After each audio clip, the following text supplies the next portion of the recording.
like I'm not an adult person, so there isn't a lot of this like super public speaking stuff.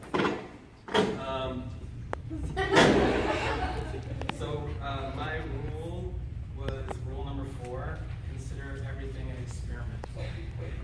So, okay, I was born an artist. I think, I don't believe that I really had a choice in the matter. My mom says that I've been like drawing on everything that I could get my hands on since I could like hold the crayons, basically. And I even remember in what would be 3rd grade here, my teacher legit thought that I was either possessed by the devil or the devil himself. Because I just spent my entire time drawing monsters in my book. And she even gave me detention at recess one time and just sat me down and gave me instructions step by step, like we're gonna draw nice things now. The house, the flowers, the family all together. It's awful. But I'm from Bermuda, like Elise said, and Bermuda is a mostly black country. But I was always sort of like an individual, and my mom was a little scared by that naturally, so she tried really hard to get me to mesh with the general populace, and she signed me up for a lot of sports.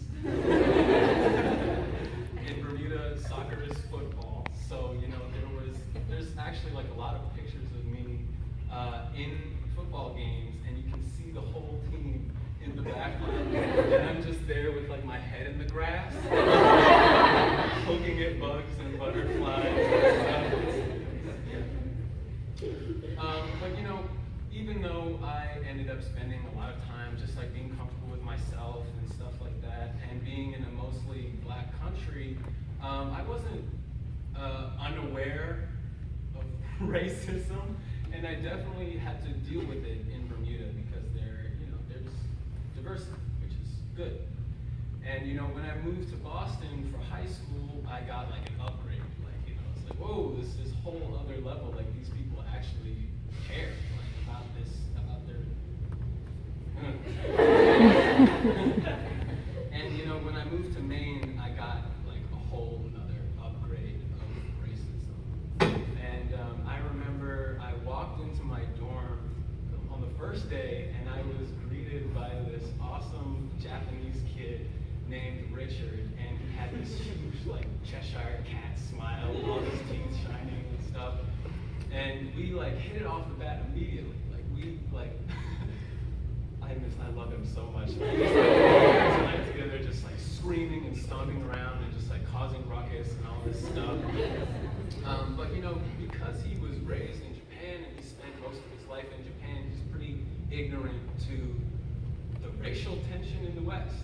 So he would come up to me a little aggressive and like say things like, "What the hell is wrong with you? Like, why won't you let people touch your hair? It's not that big a deal. Like, I don't understand why you're so sensitive about it." And I just thought it was kind of funny and sweet because it's like he doesn't get the context. And because I could see that he was just being genuine, it made me just want to like get closer to him because that's the kind of person that I want to be around. So, in the first 48 hours of me being on this campus, 2 separate white males came up to me. They're both MECA students, came up to me and tried to befriend me by going, "Hey, yo, what up, my nigga?" And I was just like, what? You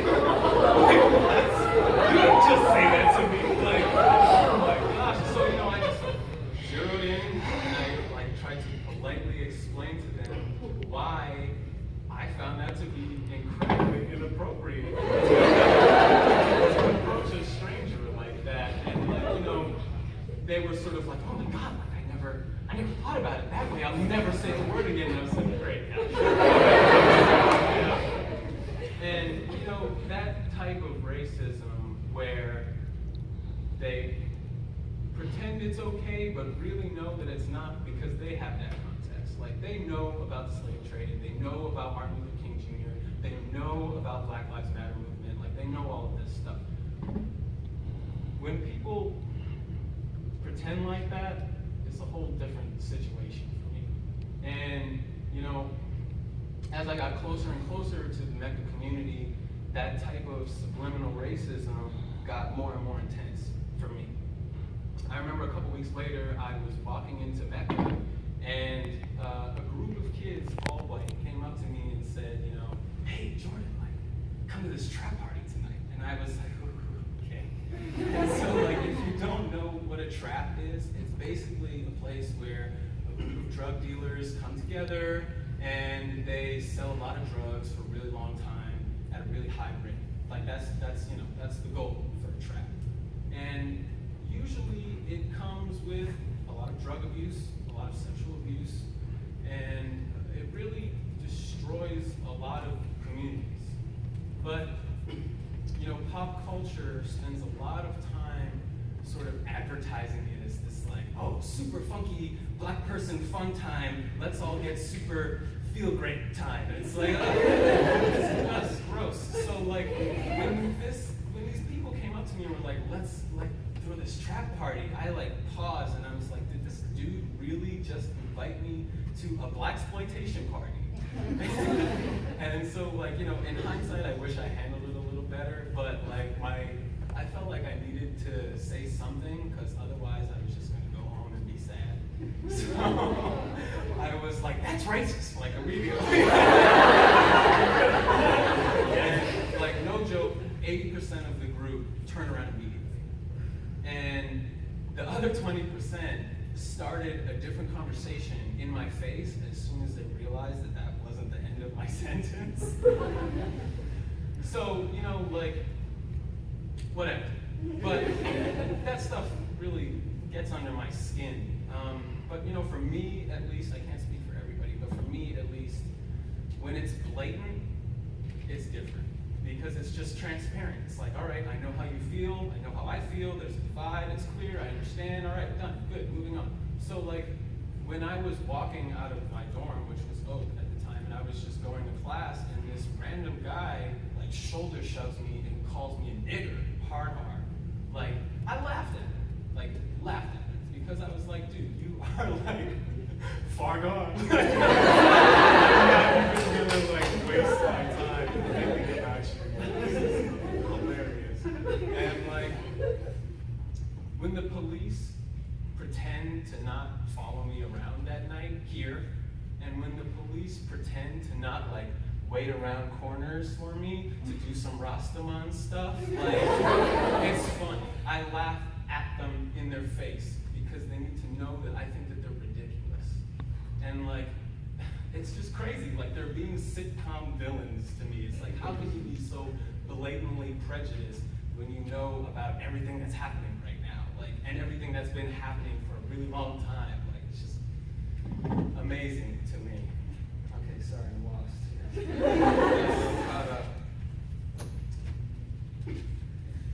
Okay. So, even though I feel like I can push aside this really blatant racism, sometimes I lose my cool, and it's not really on purpose, but it happens. I remember I was coming out of my dorm, and I was looking at my phone, and I was walking down the street, and I could see that a sign was coming towards me as I was walking in my peripheral, and before I could scooch out of the way of the sign and keep walking, this guy from across the street yells at me with his best Jamaican accent, and he's like, "Hey, man, look out for this sign, brother." And I paused, and I swear I screamed at him at the top of my lungs, and I was like, "Who the fuck do you think you're talking to?"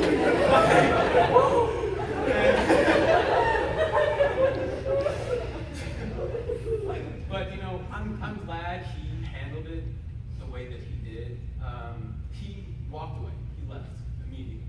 And I think that was good, because I think if he fed into me when I was having a weak moment, it could have really escalated. And I'm not really a super physical guy if I can avoid it, but I definitely would have gone AWOL on it. And I walked away feeling really sad about that and how I handled it, because really what I want is for every everybody to be an individual and be able to express and love themselves and feel like they're safe around other people. And really what I ended up doing was isolating him and making him feel like a villain and like he was like some sort of sinner or something, and that's not what I want long term. So I was at this place where I was like, shucks, like I really messed that one up. I knew that I needed to do something more constructive. So, I talked to my administration multiple times about things that I was dealing with, things that other students were dealing with. And, life is sort of a mixed bag, so I felt like some people heard me out better than others, and I felt like some ideas got through the wall better than others, but I didn't feel like I was totally fulfilled. So I ended up making a jacket for my intro to fashion apparel class, which I later named Negus Restauratus. And restauratus is past tense Latin, I believe, for restore. And Negus is this really old Ethiopian word that means king or emperor. And I really like that because it's an African word and it means almost the polar opposite to the N-word historically.